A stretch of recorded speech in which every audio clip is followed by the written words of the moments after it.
आज हम लोग चलेंगे संवहन तंत्र। संवहन का मतलब क्या होता है पहले ये समझेंगे। ठीक है बच्चों, संवहन संवहन का मतलब है बहना या ले जाना। ध्यान देना है, ले जाना है ना। क्या है?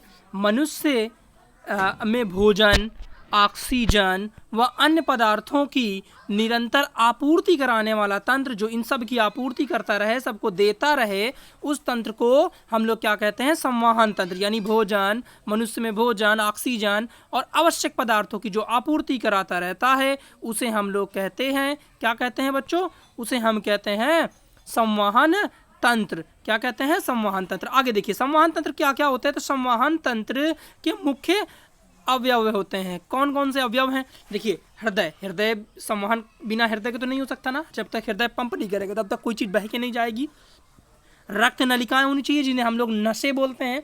अब नसों में कौन कौन आती है? धमनी और शिरा, यानी जो हमारे हृदय से खून को शरीर में ले जाती हैं। भाई खून जाएगा तो पोषक पदार्थ जाएंगे, जो हमारे शरीर से हृदय से शरीर में ले जाता है उनको कहते हैं धमनी। ध्यान देना, धमनी।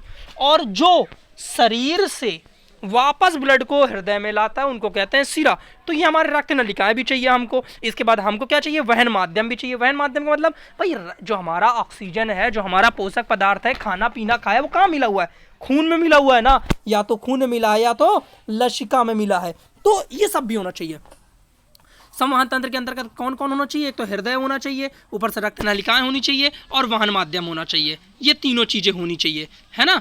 आगे देखिए, इसमें जो हमारा रक्त होता है, जो हमारा ब्लड है, उसके देखिए दो भाग होते हैं। पहले तो ठोस अवयव और द्रव अवयव। ठोस अवयव को रुधिर कणिकाएं बोलते हैं, द्रव अवयव को प्लाज्मा बोलते हैं। अब जो ठोस अवयव उसमें कौन कौन आते हैं बच्चों? हम जल्दी जल्दी बोल रहे हैं क्योंकि समय कम रहता है और चीज़ें बहुत, आपको बार बार वीडियो देखना और समझना है। लाल रक्त कणिकाएं, जिन्हें हम आरबीसी बोलते हैं, इनमें क्या रहता है? O2 गुला रहता है, CO2 का वहन करती हैं, हीमोग्लोबिन पाया जाता है, जिसकी वजह से ये लाल रंग की होती हैं। दूसरी श्वेत रक्त कणिकाएं, यानी श्वेत रुधिर कणिकाएं। इनमें क्या होता है? ये शरीर में रोग मुक्त करने यानी रोगों से लड़ने का काम करती हैं। कौन करती हैं रोगों से लड़ने का काम?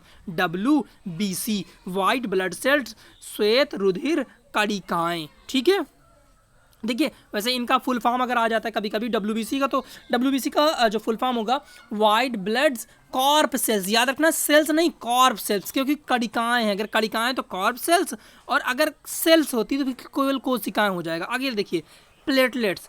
प्लेटलेट्स जो हैं ये क्या करती हैं? रक्त का थक्का बनाने में काम करती हैं। रक्त का थक्का कैसे होता है? भाई खून बहाया जा रहा है तो उसको भी तो बंद करना काम है ना। अब रक्त का थक्का जरूरी है तो रक्त का थक्का बनाने का काम करती है। अब देखिए यहाँ पर क्या है आपका? द्रवीय अवस्था। द्रवीय अवस्था में कौन आता है? रक्त। या द्रवीय अवस्था में प्लाज्मा आता है। प्लाज्मा कैसा होता है? पीले रंग का पदार्थ, इसमें 90% पानी होता है। ठीक है, शेष हमारा प्लाज्मा होता है। कुछ प्रोटीन भी होती है जैसे एल्लोब्यूलिन, ग्लोब्यूलिन आदि, सब प्रोटीन हमारे शरीर में काम करती है। ठीक है बच्चों, इतना आपको करना है। बार बार वीडियो देखना है, समझना है, चीज़ों को याद रखना है। Thank you.